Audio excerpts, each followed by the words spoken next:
OK. Bonjour, ma gang de Géo. Je continue la présentation sur la démographie. Ça ne devrait pas être trop long, là. OK, ça ici, c'est qu'est-ce qu'on appelle une pyramide d'âge. OK? Quand on fait l'étude d'une population, on va se servir de ça pour savoir c'est quoi, disons, combien d'hommes qu'il y a par rapport à combien de femmes, puis c'est quoi les groupes d'âge. Vous allez voir que qu'est-ce qui est en violet, c'est 2005. Qu'est-ce que vous voyez qui est transparent, c'est une projection pour 2031. OK? C'est qu'est-ce qu'on pense que ça va être. D'un côté, on a les hommes, de l'autre côté, on a les femmes. Ici, ce sont les âges, puis ici, ce sont le montant, disons, de personnes selon ce groupe d'âge-là. OK? Juste pour vous donner une petite attention, on va aller, disons, à la pointe là, de titre, là, OK? D'être là. Ça, c'est comme le point le plus loin. Puis là, si je viens ici, c'est à peu près le groupe de comme 50 ans. OK? Disons de 40 à 50 ans. Puis là, on va voir, ce qu'on descend ici, vous allez voir que c'est là où on en a le plus au Canada. OK? Des femmes, au Canada, il y en a plus dans ce groupe d'âge-là. On va aller, disons, t'as fait ici, on va aller comme les gens qui ont à peu près 10 ans, les filles qui ont 10 ans. Là, quand vous baissez là, vous allez savoir le montant, disons, qu'il y en a. Puis ça, c'est comme en milliers de personnes. OK? On va aller taper en haut là, 100, il n'y en a pas une tonne, sur ce qu'on descend ici. Celui-là, je veux juste que vous remarquiez c'est quoi le shift, OK? Comme je dis ça en anglais, le shift.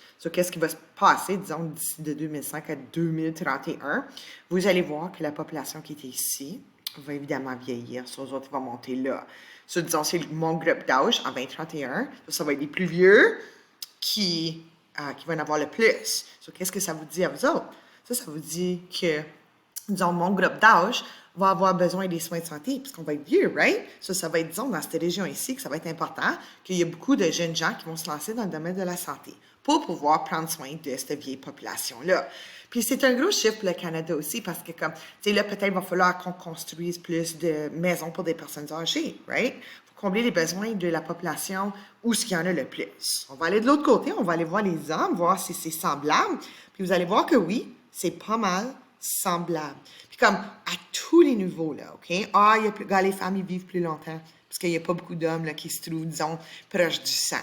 Ça vous prouve que les femmes au Canada vivent plus longtemps que les hommes. Mais pour le restant, c'est à peu près la même chose. Nous autres, ici, de on a un petit bump ici, puis comme qui est un petit peu plus gros que celui des hommes. OK? Puis la projection, mais c'est plus ou moins la même chose. Yeah, ça c'est ça. OK? Ça c'est, qu'est-ce qu'on appelle une pyramide d'âge. Change. OK. Oups. All right. Juste pour vous montrer, disons, les mêmes statistiques, mais en format tableau. On a, disons, les statistiques sont quand même assez vieilles, c'est dommage, là, mais on a de 56 à 96, juste pour vous montrer, disons, un aperçu. Disons, en 1956, où ce qui était la plus grosse concentration de population, c'était du monde qui était âgé de 10 à 14 ans. Puis ça, c'est comme l'époque des baby booms. C'est quand que, disons, mes plus vieux maintenant, puis c'était comme teenager. Okay? Puis eux autres font partie de la génération des baby booms. Puis en 96, on va regarder où est-ce qu'ils sont rendus ces baby boomers-là, mais ils sont rendus des adultes. C'est ici où est-ce qu'on a la plus grosse concentration de population. OK? Bon, continue. OK, ici, c'est en Ontario. C'est juste pour vous montrer la différence ici. On a 2001 qui est quand même des statistiques assez vieilles, puis la projection de 2031. Puis c'est pas mal semblable à ce qu'on avait vu, disons, pour le Québec. OK? Je vais juste continuer. OK. Partition d'âge de la population. OK. Mais c'est plus ou moins la même chose, là, Colin.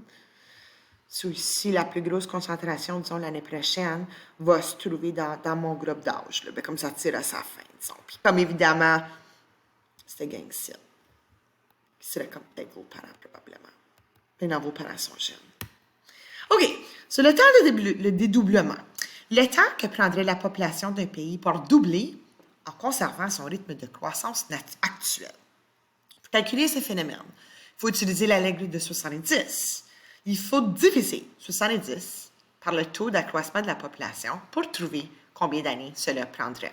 Ça, c'est juste pour vous expliquer comment est-ce que ça nous prendrait, nous autres, pour doubler notre population au Canada. Si on est 30 quelques millions comme c'est là, combien de temps ça nous prendrait à doubler à 60 quelques millions? Par exemple, Au Canada, le taux d'accroissement de la population est de 1,1%. So, pour trouver le temps de dédoublement de la population, il faut prendre 70 divisé par 1,1, puis ça nous donne 64 ans. So, ça veut dire que ça nous prendrait 64 ans au Canada ici de doubler notre population.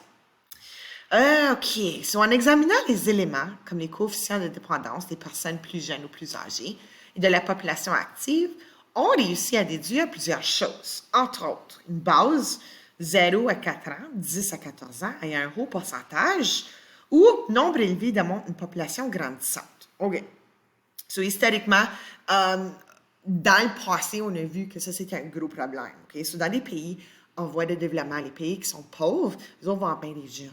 Okay? Puis il y a bien des raisons pour ça. Ce sont des pays pauvres, ce sont des gens qui sont moins éduqués, so ils continuent à avoir des enfants, même s'ils ne sont pas capables de comme, subvenir aux besoins de ces enfants-là.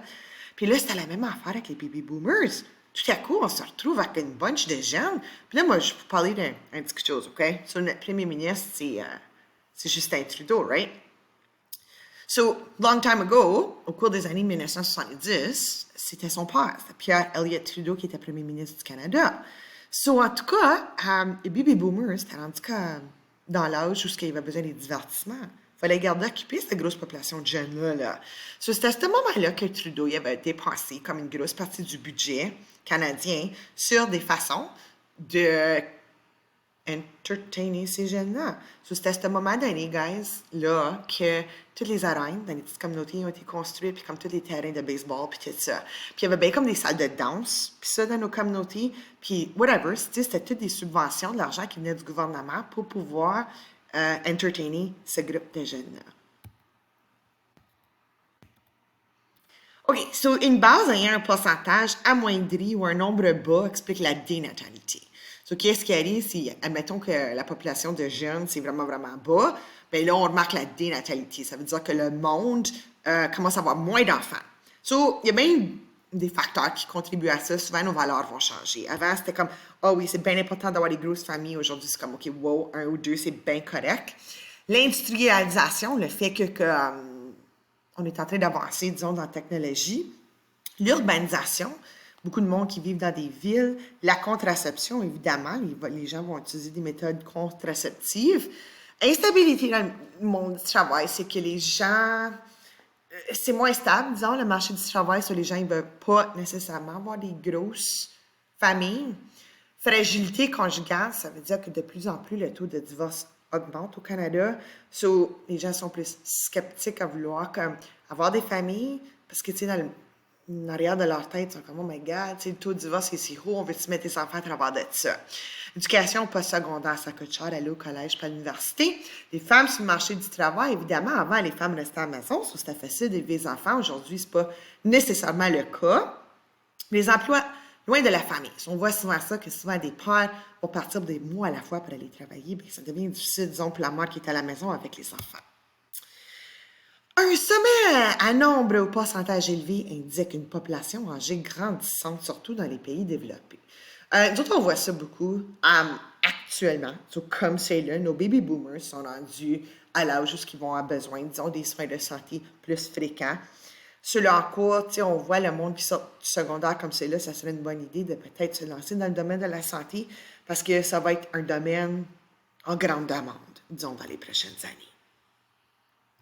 Un sommet à nombre ou pourcentage bas indique une moins bonne espérance de vie. C'est aussi que le monde dans des pays meurt jeune, c'est pas une bonne chose. Okay? Ça veut dire que comme il manque de soins de santé dans ces pays-là. C'est une espérance de vie. Nouveau mot, espérance de vie, c'est comment vieux que les personnes vont vivre dans un pays. OK, so voici qu'est-ce que ça a l'air, disons, l'espérance de vie dans certains pays. On va regarder, on va commencer avec le Canada. OK, sur le Canada ici, les hommes, on dit qu'ils vivent jusqu'à 78,3 années. Puis les femmes, c'est 82,9. OK? So, dans l'histoire, c'était pas mal toujours les femmes qui avaient une espérance de vie un petit peu plus élevée que les hommes. Puis là, on va juste regarder, disons, c'est qui le pays en Islande. Iceland, c'est là où les hommes ils vont vivre le plus longtemps. Puis au niveau des femmes, c'est au Japon. Puis ça, ben, je vais juste faire remarquer les pays qu'il y a là-dedans, OK? On a la France, On a la Suède, on a l'Espagne, on a l'Australie, on a l'Islande, on a le Japon. Ça, ce sont tous des pays qui sont avancés. OK?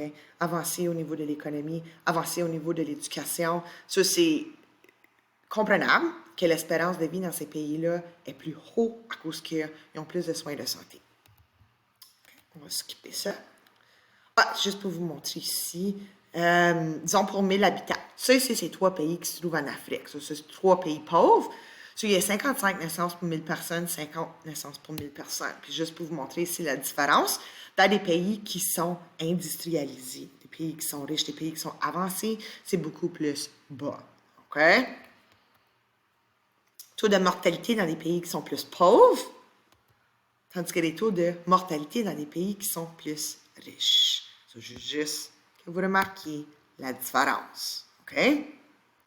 OK. OK, ça, c'est genre, on n'en parlera pas. Dans cette population, je vais juste vous l'expliquer, guys, c'est à l'intérieur d'un pays, comment est-ce que les gens sont tous comme crunchy ensemble, OK? Nous autres, au Canada, dans cette population, on est comme, oh my God, nous autres, on est comme partout, puis notre pays est immense, so on n'a pas une grosse densité de population. Cependant, je vais juste faire remarquer que Inde, c'est quand même un gros pays, mais leur population est comme énorme. So, eux autres, ils vivent tous comme un par-dessus l'autre, OK? So, whatever, on va skipper cette partie-là, je voulais juste vous l'expliquer. OK, so, je ne vais pas rentrer là-dedans. So, aujourd'hui, je voulais juste vraiment vous parler de population. So, on va s'arrêter là. Puis là, whatever, demain ou lundi, je ferai une leçon sur les différents types de villes. OK?